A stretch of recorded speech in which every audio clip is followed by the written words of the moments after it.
Akira Mizubayashi, bonjour. Bonjour.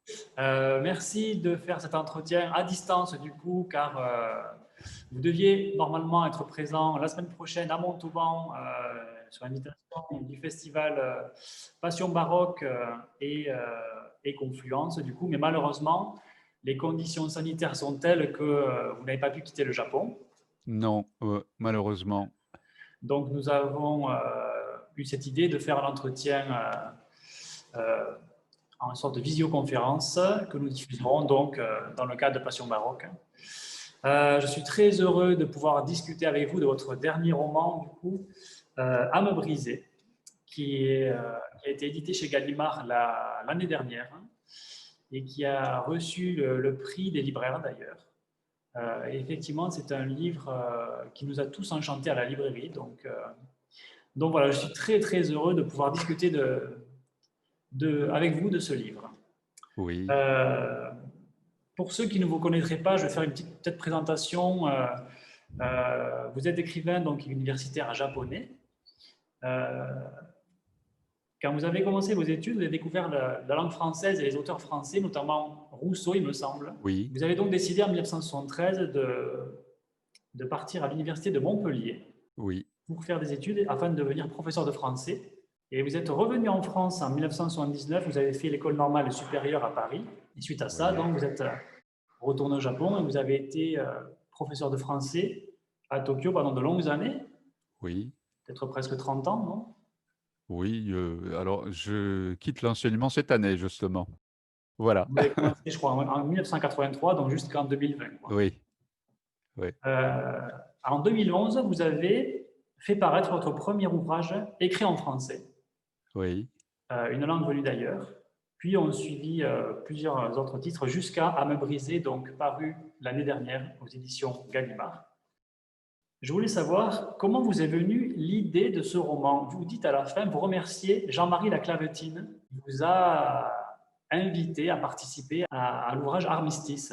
Est-ce que vous pouvez nous oui. dire comment cette idée vous est venue d'âme brisée? Alors, oui, c'était totalement inattendu pour moi. C'était en septembre 2017.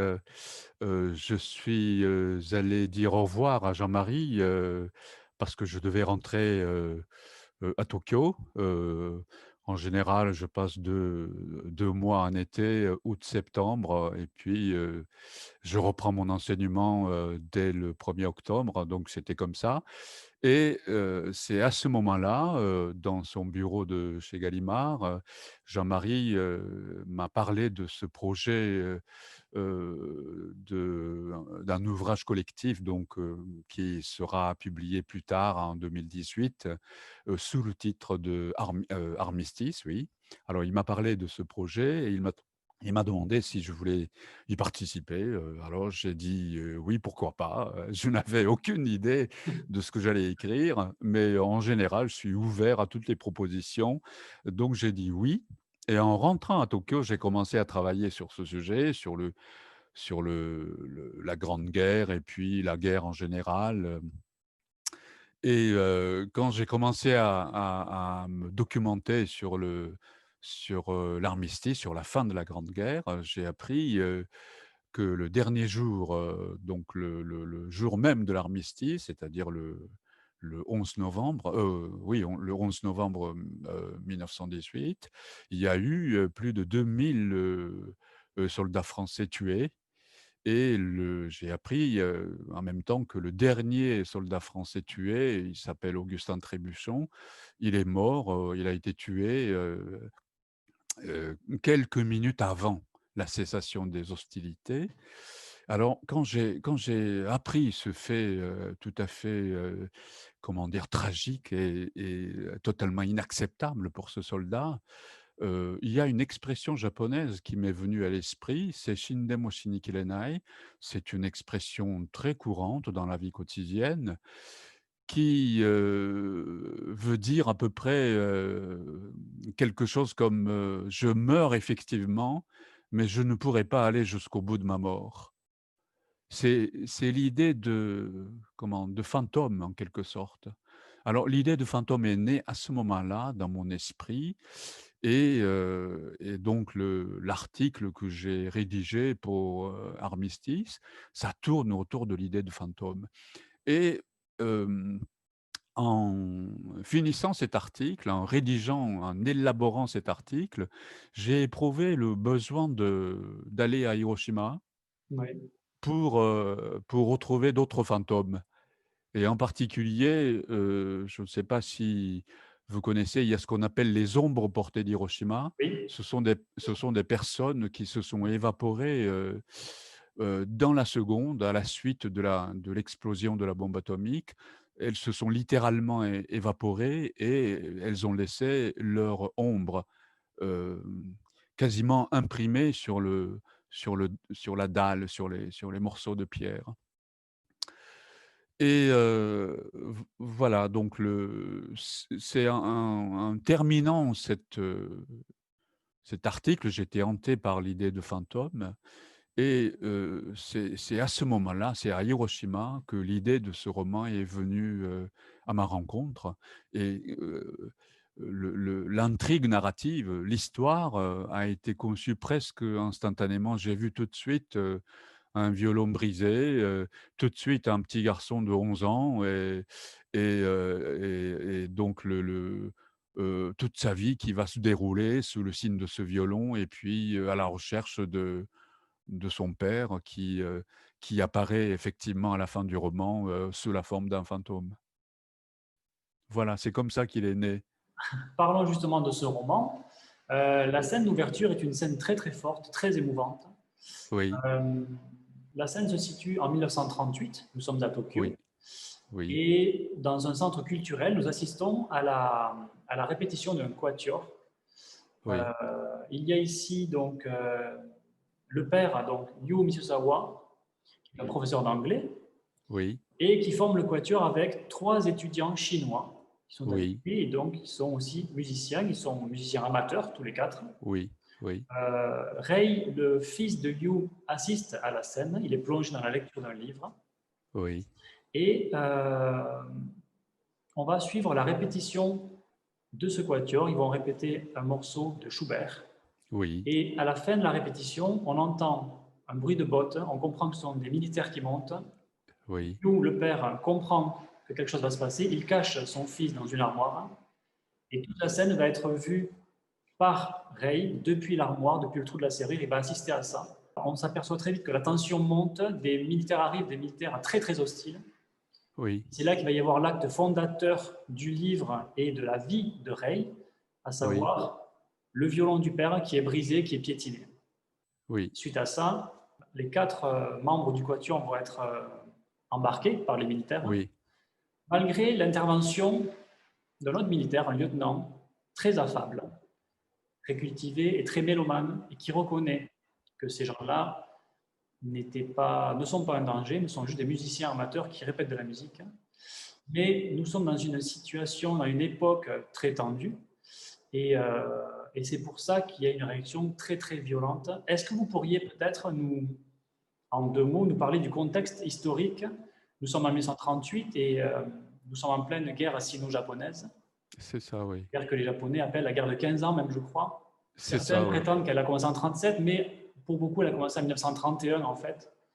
Et donc nous sommes dans cette ambiance-là. Est-ce que vous pourriez nous parler un petit peu du contexte historique pour qu'on comprenne pourquoi ces militaires arrivent si violemment? Oui, donc le Japon est en guerre contre la Chine et puis c'est la période qu'on appelle la période de la guerre de 15 ans, pendant laquelle, le gouvernement militaire, a étouffé, toutes les libertés, la liberté d'expression, la liberté, de penser, et d'ailleurs, la police militaire était à la recherche de ce qu'on appelait autrefois des criminels de pensée.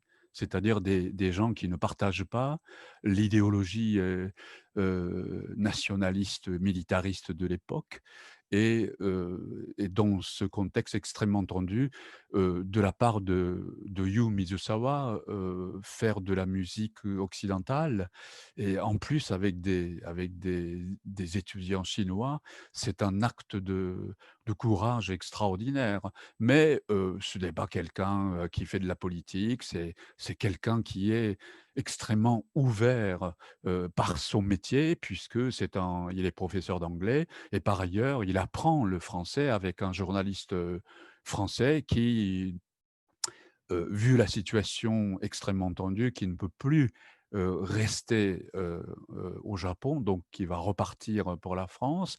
Mais, voilà, j'ai voulu attirer l'attention de mes lecteurs, sur le fait que c'est un Japonais qui n'est pas enfermé Mhm. complètement dans, la pensée toute faite et qui est, un esprit ouvert, à d'autres horizons, par son travail de professeur d'anglais et par, l'intérêt qu'il porte à d'autres cultures, à la fois, européennes et chinoises et heu et donc comment dire? C'est une sorte d'ennemi idéal pour la police militaire. C'est quelqu'un qui n'est pas docile, quelqu'un qui ne se range pas dans la catégorie, préétablie des sujets japonais, comme il faut.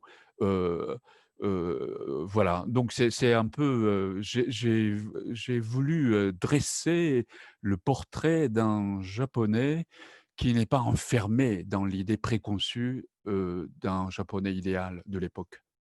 Oui, Et donc, première scène est une entrée de plein pied dans la musique classique, oui, avec du coup cette répétition du quatuor à cordes dans la mineur, opus 29 de Schubert, aussi oui, appelé Rosamunde.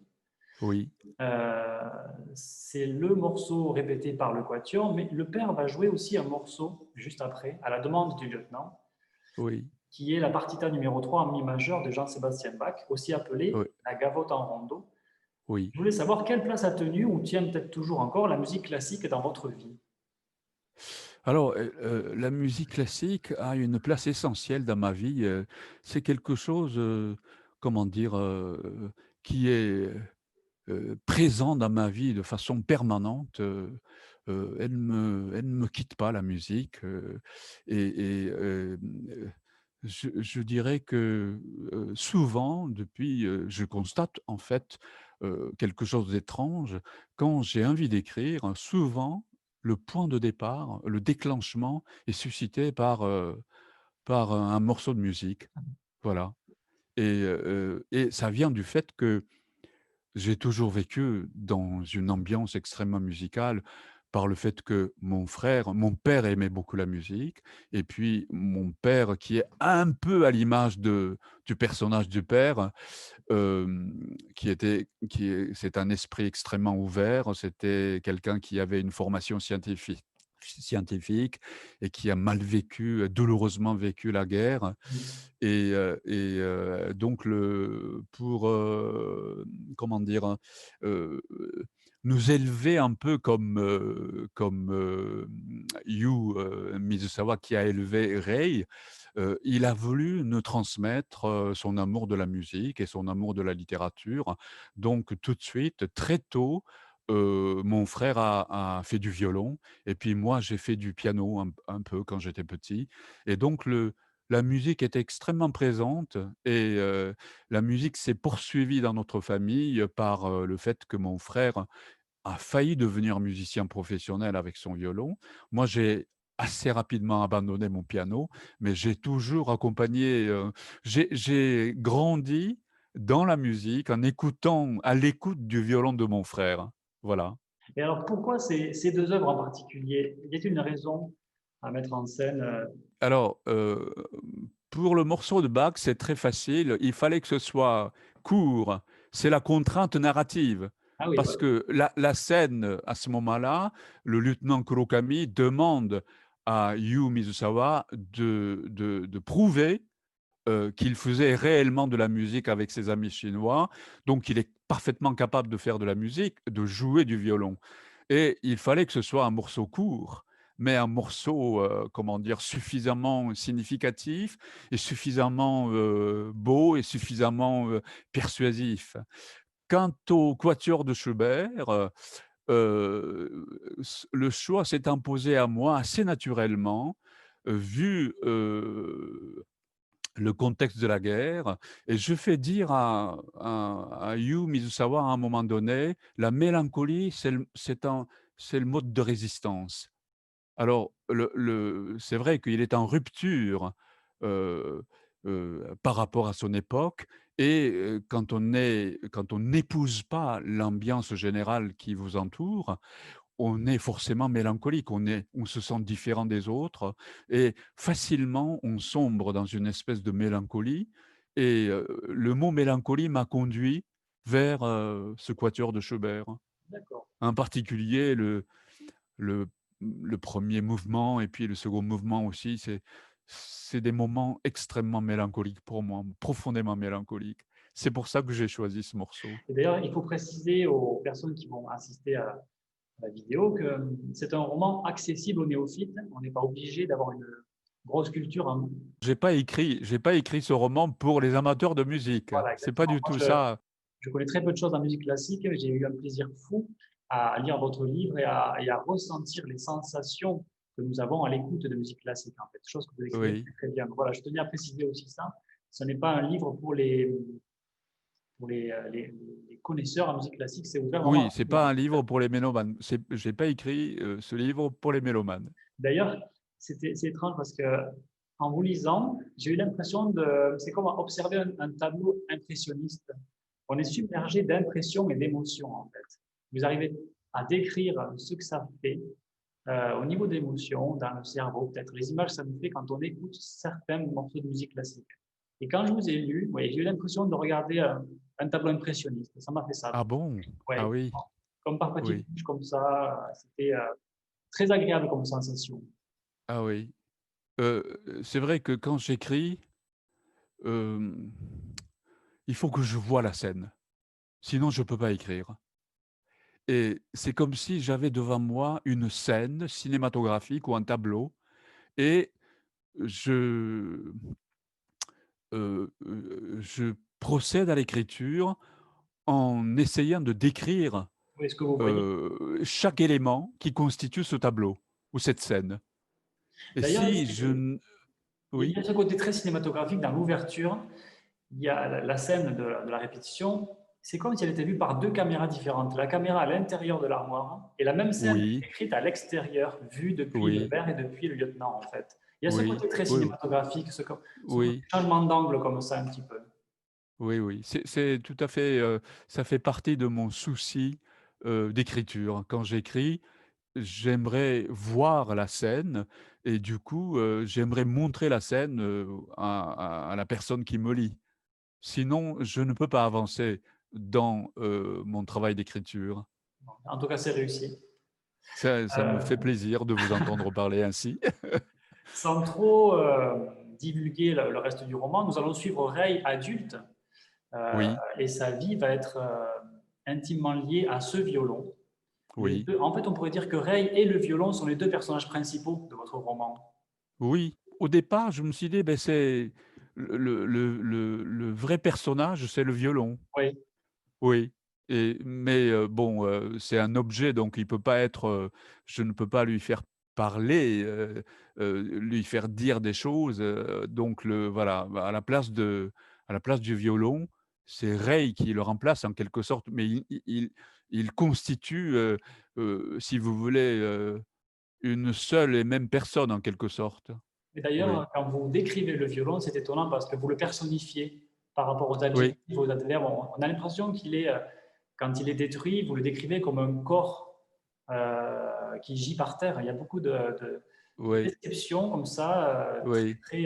vous l'humanisez un petit peu ce violon. C'est un être vivant. Je le compare à un moment donné à un animal en agonie, et c'est voilà, c'est une personne qui avec des cordes qui sont, un peu comme ça, le courbées et cetera. Ça m'a rappelé une personne, hospitalisée, avec des tubes, voilà, des fils électriques, qui l'entourent, donc c'est vrai que le c'est comme un être vivant, oui. On le C'est tellement ressent, précieux et c'est tellement et en plus, c'est le substitut de son père. c'est ça. Le violon, c'est son père. Son père a été tué, et le violon, qui, par métonymie, heu renvoie, à la figure paternelle, il a été, détruit, il a été tué et ce qu'il souhaite, c'est de le ressusciter, de le faire revenir à la vie. Et c'est en ça, du coup, que Ray va tout faire pour devenir luthier. C'est ça, oui, C'est le but de sa vie, l'œuvre de sa vie. Il va donc partir à Mirecourt, c'est ça, qui était une ville très qui est très la capitale importante. de la lutherie Exactement. française. Voilà, c'est ça. Et donc, Oui, il va partir là-bas. Et là, on découvre sa vie d'adulte, du coup. Il est arrivé en France. Il change de prénom et de nom, même si c'est toujours Ray. Il oui, va découvrir la formation de la lutherie, rencontrer Hélène. Et je oui, trouve que c'est aussi un très beau roman d'amour parce qu'Hélène veut devenir archetière. oui. Et c'est vrai qu'il n'y a pas de violon sans archer, et il n'y a pas d'archer C'est sans vrai violon. et Et c'est une il image se très très belle de complètent. l'amour comme ça. Oui, c'est très très Oui, beau. Ouais. oui, oui. Vous avez été à Mirecourt? Oui, oui, oui, oui. J'y suis allé, en mars, 2018. J'étais avec mon épouse et puis nous avons passé 3 jours à Mirecourt, observer la ville et puis, j'ai voulu absolument rencontrer quelques luthiers et j'ai rencontré là-bas 3 luthiers et j'ai eu, des conversations extrêmement intéressantes, avec eux et j'ai rencontré un autre luthier à Paris et puis un autre à Genève. Donc j'ai rencontré quelques luthiers et pour leur poser des questions sur leur travail et cetera et puis j'ai comment dire? Heu heu j'ai voulu voir, un atelier de lutherie, dans quelle ambiance, dans quelle tenue ils travaillent et cetera, Ça se ressent, le côté voilà, technique est un petit peu présent et donne un petit plus à la lecture, c'est vrai. On sent les oui, copeaux de bois, tout ça un petit peu, c'est oui, vrai. Ouais, ouais.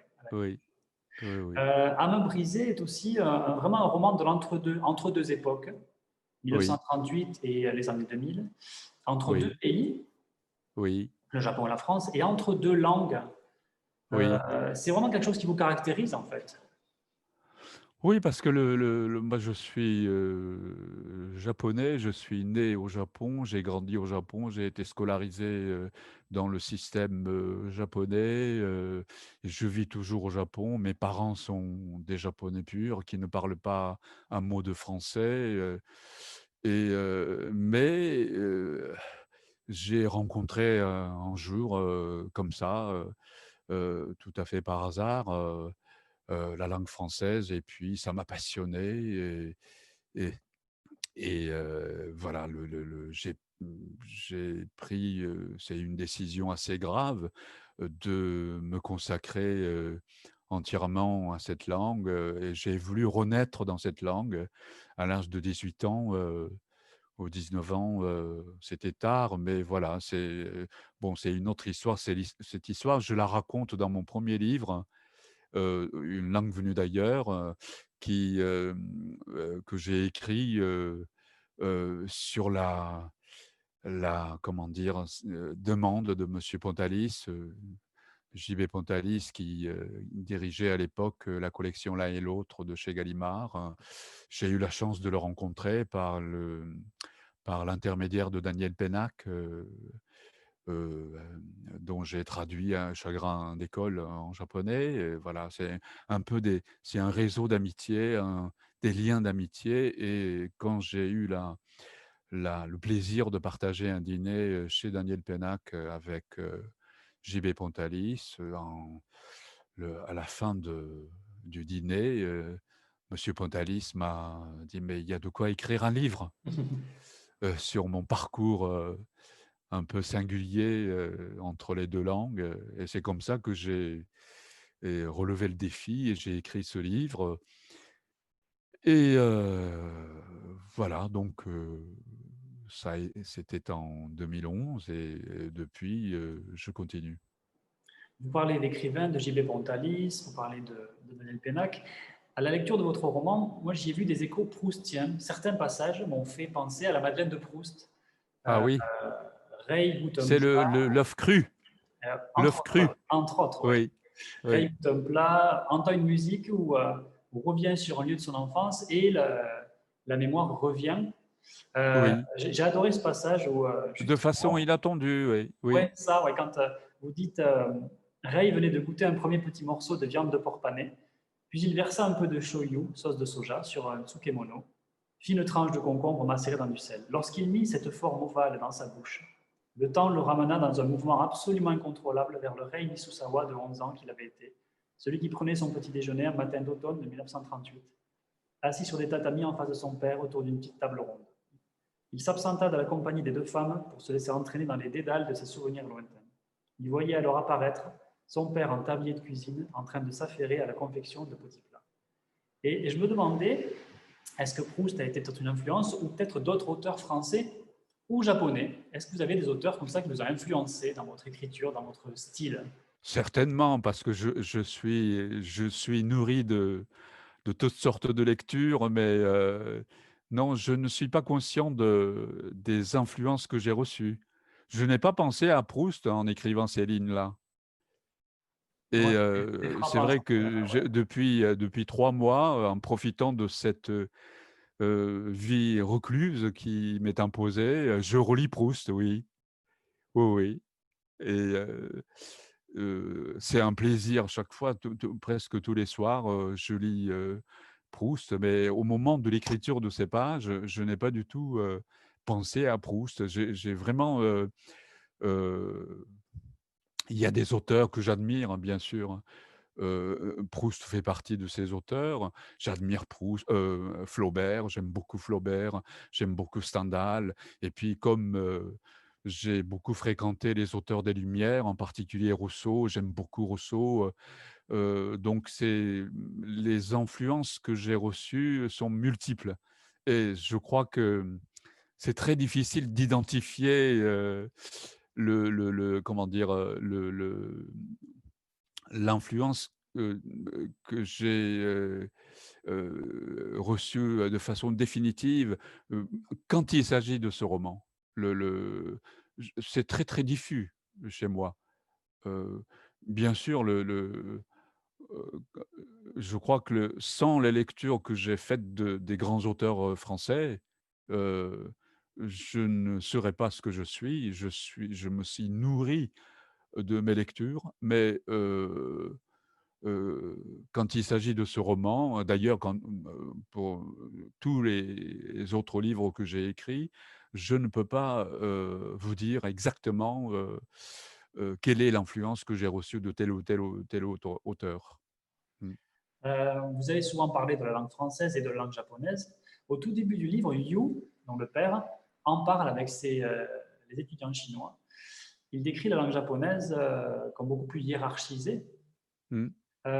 Est-ce que le fait d'écrire en français vous a laissé plus de liberté pour le coup? Ah oui, je crois que c'est valable pour toutes les langues.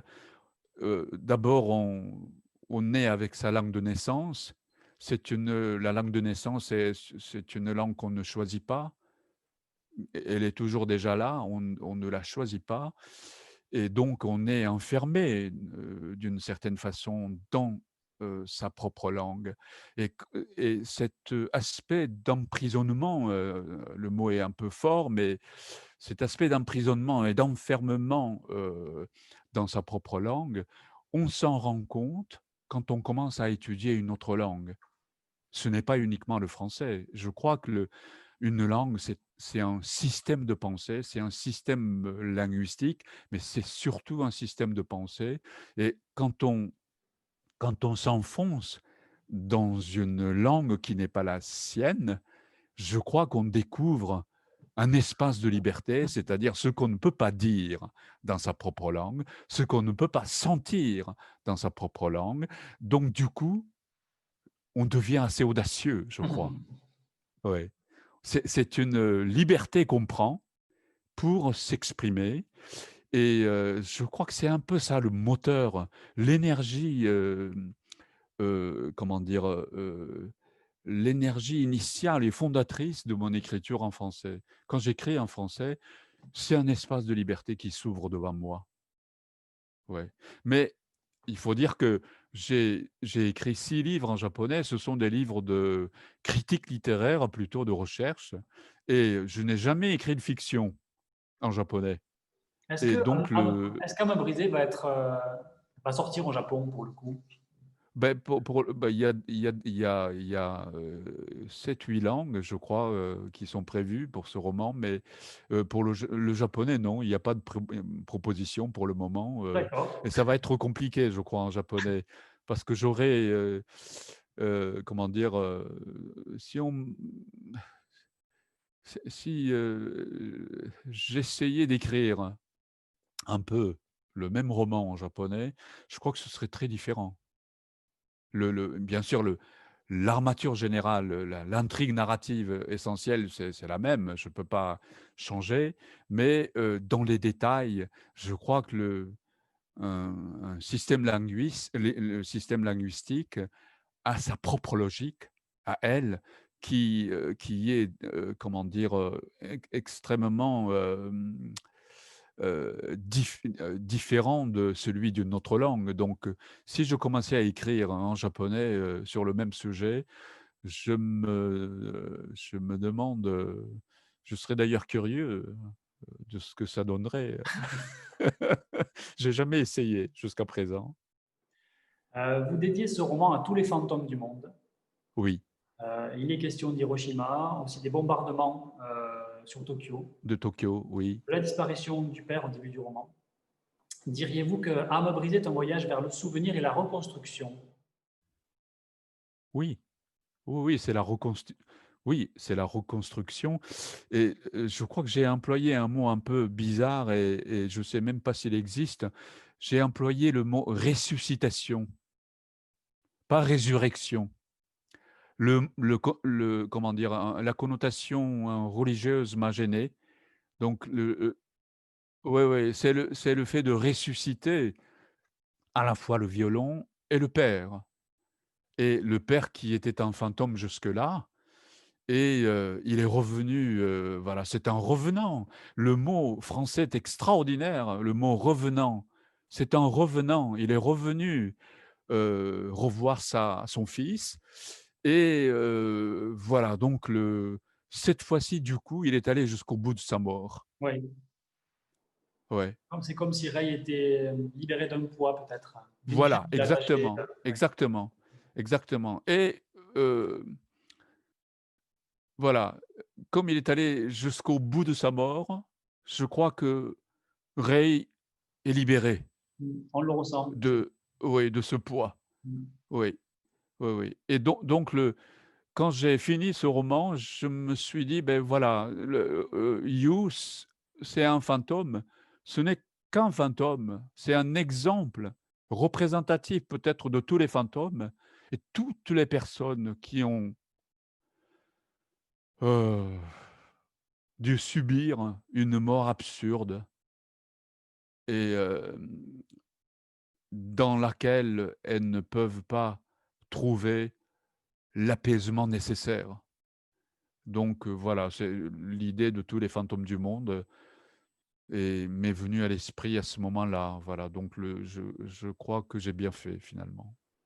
Au tout début du roman, il y a 4-5 lignes très très fortes qui montrent le courage du père de Yu. Euh, il explique, il dit, en tout cas, je crois que ça a du sens qu'aujourd'hui, en 1938, dans un coin de Tokyo, un quatuor sino-japonais joue Rosamund de Schubert, alors que le pays entier, tombé dans ses obsessions bellicistes, semble être dévoré par le cancer nationaliste, divisant les individus entre nous et un eux. Ça montre le courage de Yu.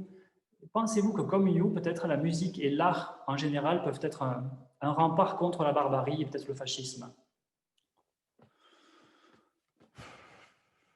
C'est vraiment l'impression qu'on a dans ce qu'il dit. Il donne une grande Oui, leçon de vie à son fils, je trouve. oui, oui, Une sorte c'est de ça. combat ordinaire, le combat des gens ordinaires, comme ça, qui ne lâchent rien, Oui, oui, oui, qui oui, montrent son extrême courage. oui. je en tout cas, c'est mon souhait de rendre l'art, heu, de rendre à l'art ce statut-là, ce statut, universel. Il est japonais, il fait de la musique avec, des étudiants chinois. Ils font de la musique, occidentale, de la musique de chambre, la musique de Schubert, et tout ça, ça traverse les frontières, ça traverse les cultures. C'est, je crois que c'est après coup que je pense comme ça, mais chez, You, il y a une sorte d'aspiration à l'universel. C'est-à-dire quelque chose qui, au lieu de diviser les gens, heu, unit les gens, les met ensemble, voilà, et le seul fondement, c'est, heu, sa foi en l'humanité, en quelque sorte. Nous sommes tous différents. Je suis japonais, vous êtes chinois, on fait de la musique, mais la musique est une musique occidentale. Mais voilà, il y a quelque chose qui transcende ces différences-là, et c'est ça, c'est heu, quelque chose qui est au-dessus de nous, qui est plus important que nos petites différences. C'est un peu, voilà, je prête à You, hem, heu cette sensibilité et cette façon de raisonner, parce que justement dans le contexte de la guerre en 1938, cette attitude n'était pas du tout banale, elle était presque exceptionnelle, et et finalement, c'est ça qui est sortie, finalement victorieuse en 45, après l'effondrement du système nationaliste, expansionniste et colonial. Oui, je crois que bon, je suis un peu, influencé par la vie de mon père. Mon père a vécu douloureusement cette guerre. Il était un peu, alors il y a rien d'autobiographique dans ce roman. Je n'ai j'ai vraiment, c'est l'histoire que je raconte a pris naissance chez moi au moment de ma visite à Hiroshima, comme ça, comme je vous l'ai dit tout à l'heure.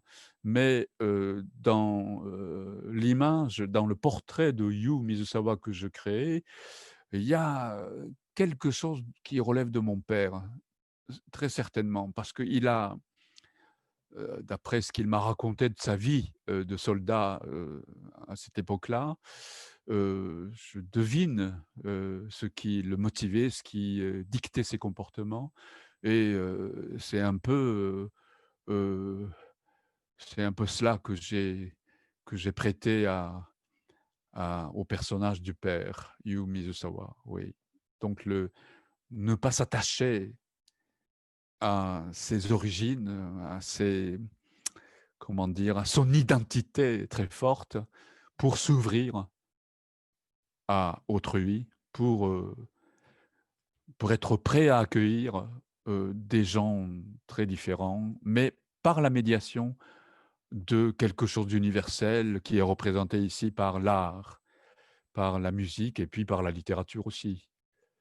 Parce que finalement, Rei Mizusawa, il passe à l'écriture à la fin du roman. Il traduit le roman qu'il lisait dans la salle de répétition, et c'est un livre précieux, de Yoshino Genzaburo que, son papa a énormément aimé, et c'est un peu, voilà, je crois que le Yu Mizusawa s'est retrouvé dans ce livre, et il a voulu transmettre, heu, ce qu'il est, en quelque sorte, à son fils, et son fils a gardé ce livre, toute sa vie finalement, et essayer de traduire ce livre en français, c'est devenu une nécessité en quelque sorte, donc la littérature et la musique, la lutherie, le violon, qui le reconstitue, et restitue et qui le ressuscite,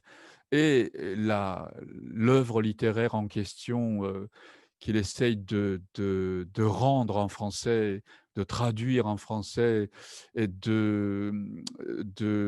comment dire, de le transformer en quelque sorte dans la langue qu'il pratique tous les jours à ce moment-là en tant qu'adulte. Donc ces 2 voix, l'une, musicale, l'autre littéraire, ce sont 2 voix qui constituent, comment dire? L'essentiel de la vie de Rei. Voilà, c'est un hommage à la musique, mais c'est un hommage à la littérature aussi.